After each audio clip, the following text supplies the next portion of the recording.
Ever since I was very small, I had this love of being in church, but probably the most or the moment that I would probably associate with it was at a retreat in which they had a film strip on the Shroud of Turin of the Jesus, the Shroud of Jesus. And when they had the picture of his face on the screen, it seemed like he was speaking to me and actually calling me. And it actually opened up for me a love for iconography and for the understanding that we can in fact communicate through that with God, and not only to speak to him, but also to hear him, his voice. And that voice seemed to say, you know, come and follow me. I've always wanted to be a priest. Ever since I was a young child, my parents told me that even as a young boy I would play priest, and growing up in a Byzantine Catholic family throughout my whole life, it's all I ever wanted to do, all through grade school and high school.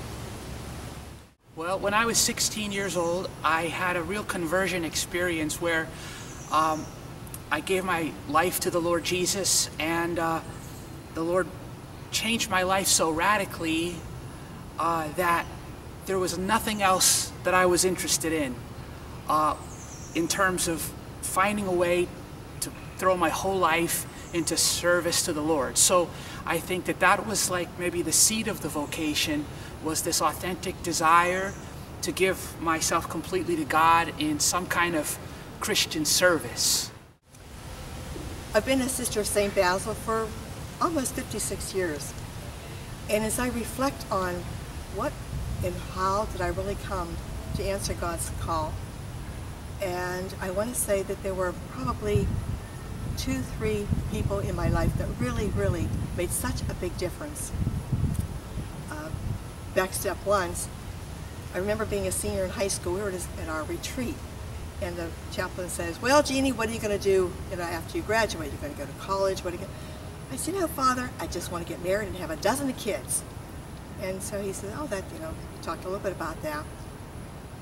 And then as those months went on, my one goal, I wanted to go to Duquesne University and go to there. It was the only school that I really had any real confidence in going to, or a goal to go to Duquesne U. And at that time, you can only take your entrance exam one day. And if you didn't make that one day, it was over. And my grandfather died the day before that, so obviously I did not take the entrance to my exam to go to Duquesne. During that summer of graduation, I was looking for a job. I was dating a really nice gentleman. His name was Alfonso. He was in pre-med school there at St. Vincent's. And we really talked a lot about God. We talked about lessons we've learned thus far in life.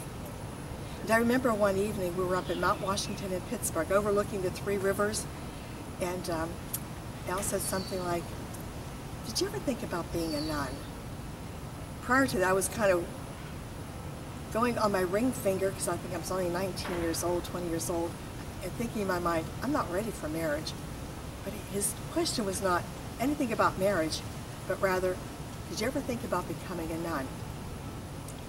And before I even answered that question, he began to reflect, and he said, "God is not calling me to priesthood." He said, "I know in my heart." He said, "But I really believe that God is calling you to religious life."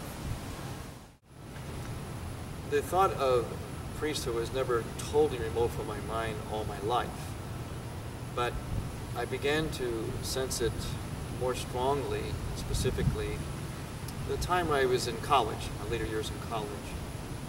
And it just seemed like there were certain sort of things that were tugging at me, certain things that were being revealed to me, and certain significant people in my life at that time that helped me to really look seriously, discern seriously of the vocation.